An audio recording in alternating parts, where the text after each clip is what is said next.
LC খোলা কমিয়েছে ব্যাংকগুলো।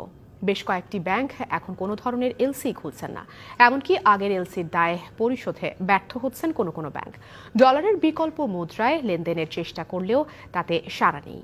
আর সংকট উত্তোলনে আমদানি কমানোকে একমাত্র সমাধান দেখছে কেন্দ্রীয় ব্যাংক। এজন্য এলসি খোলায় আরও কড়াকড়ি আরোপ করা হয়েছে, বাড়ানো হয়েছে সতর্কতা। আমাদের আজকের আলোচনার বিষয় ডলার সংকটে এলসি খোলায় জটিলতা কেন। আলোচনা করতে আমাদের সঙ্গে যুক্ত আছেন অর্থনীতিবিদ অধ্যাপক সৈয়দ আহসানুল আলম পারভেজ এবং ফরচুন গ্রুপের চেয়ারম্যান মিজানুর রহমান। আপনাদের দুজনকেই স্বাগত জানাচ্ছি আমাদের এই আয়োজনে। আমরা চলে যাচ্ছি মূল আলোচনায়।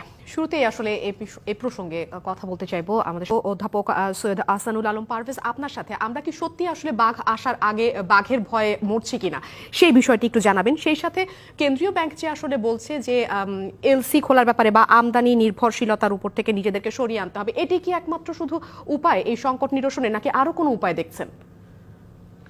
আপনাকে ধন্যবাদ। চমৎকার ভাবে শুরু করেছেন যে আমরা কি বাঘ আসার আগে মরছি কিনা।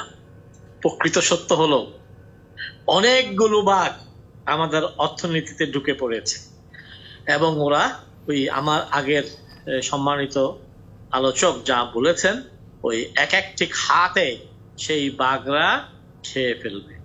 তো আপনি এখন যে কথাটা বলছেন যে এই যেটা বললেন, আপনি যেটা জানতে চাচ্ছেন সেটা হচ্ছে ডলারের ব্যাপারে আমরা শুধু সংকটে নেই, আমরা মহা সংকটে আছি। আমি আমার আগের সম্মানিত আলোচক একজন স্টেক হোল্ডার, উনি একেবারেই প্র্যাকটিক্যাল ফিল্ড লেভেলের ডাটাগুলো দিয়েছে।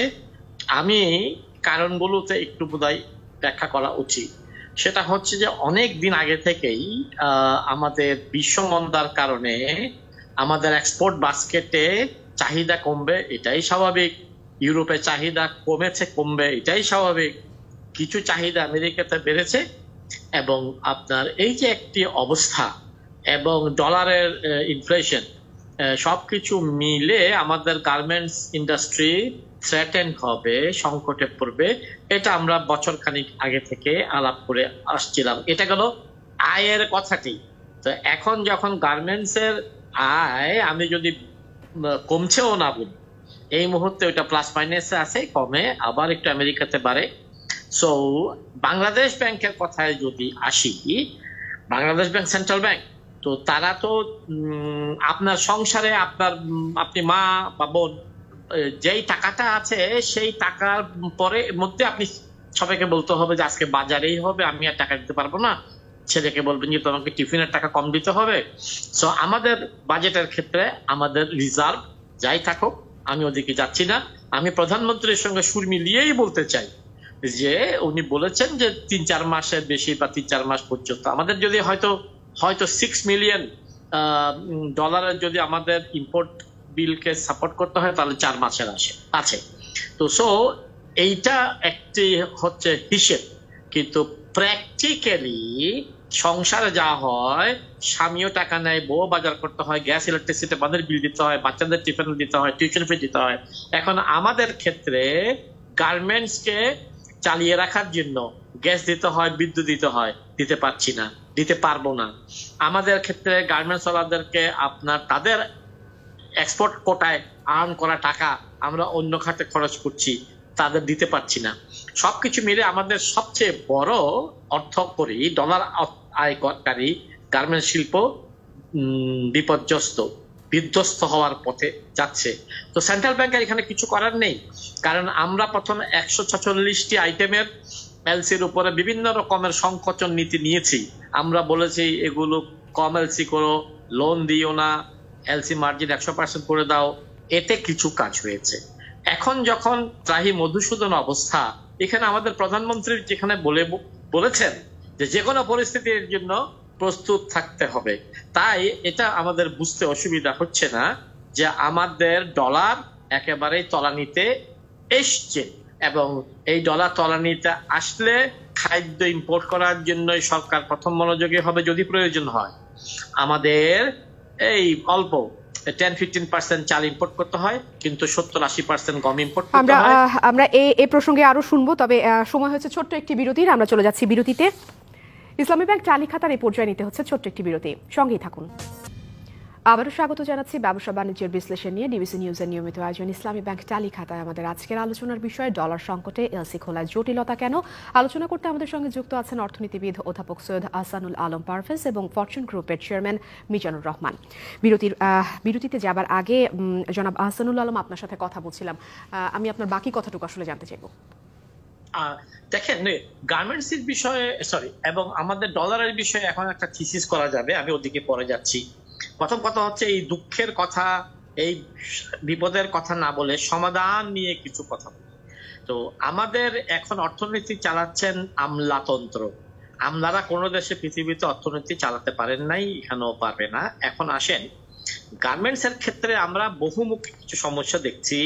বিদেশের ডিমান্ড সাইডের সমস্যা, দেশের ভিতরে সাপ্লাই সাইডের সমস্যা। এই মুহূর্তে গার্মেন্টস দেশ বাঁচাতে গেলে, বাংলাদেশকে বাঁচাতে গেলে আমি মাননীয় প্রধানমন্ত্রীর কাছে আকুল আবেদন করেছি যে দেশ বাঁচাতে হলে গার্মেন্টস বাঁচাতে হবে, যেভাবেই হোক। ওয়ান। নাম্বার টু হচ্ছে গার্মেন্টস এর পরেই বিশ্ব বাজারে এখন রমরমা ব্যবসা হচ্ছে আপনার ওষুধ, ফার্মাসিউটিক্যাল। বাংলাদেশের ফার্মাসিউটিক্যালের অমিত সম্ভাবনা আছে। আমাদের বিভিন্ন রকমের আমলাতান্ত্রিক জটিলতার কারণে আমাদের ফার্মাসিউটিক্যালসরাও এক্সপোর্ট করতে অসুবিধা বোধ করছে। আমি মনে করি মাননীয় প্রধানমন্ত্রী জরুরি বৈঠক ডেকে আমাদের কিছু ডলার ঘাটতি আমাদের এই ওষুধ রপ্তানির মাধ্যমে পূরণ করতে হবে। আরেকটি বিষয় আছে, আমাদের কিন্তু একটা ভালো ধরনের ইনকাম আছে, সেটা হচ্ছে আউটসোর্সিং। আমাদের আউটসোর্সিং এ আমাদের নতুন প্রজন্ম, নতুন উদ্যোক্তা, ওরাও টাকা ক্যাশ করতে গিয়ে অনেক লস করছে, মানে অনেক কম টাকার ডলার অনেক কম পায় এবং পেপল নানা রকমের জটিলতা তারা ভুগছে। আমাদের এই আউটসোর্সিং কেও, আমি যেই কথাগুলো বলছি এগুলো 1 মাসে 30 দিনের মধ্যে ফলাফল আনবে।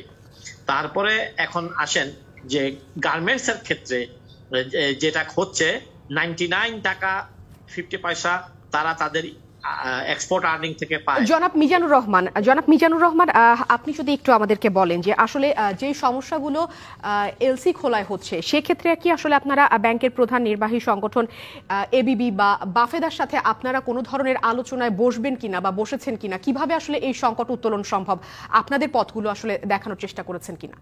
দেখেন, প্রতিটা সংগঠনের প্রেসিডেন্টরাই অলরেডি বসেছেন এবং তারা কিন্তু তাদেরকে ধারণা দিয়েছেন যে কি করতে হবে।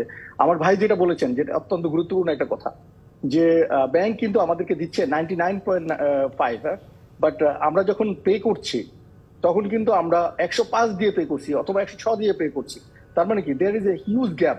এই গ্যাপটা কিন্তু আমাদের পকেট থেকে যাচ্ছে। এমনিতেই আমরা বেঁচে থাকতে পারতেছি না, এর মধ্যে আবার যদি আপনি আমাকে 20% হায়ার ভ্যালুতে পে করতে বলেন, then we are in big trouble. এই পয়েন্টগুলো আসলে ছেড়ে দেওয়া উচিত না। তারপরে আমাদের ইয়াং জেনারেশন কিন্তু ভালো একটা ইনকাম করতেছে বিদেশে মানে হচ্ছে আউটসোর্সিং করে।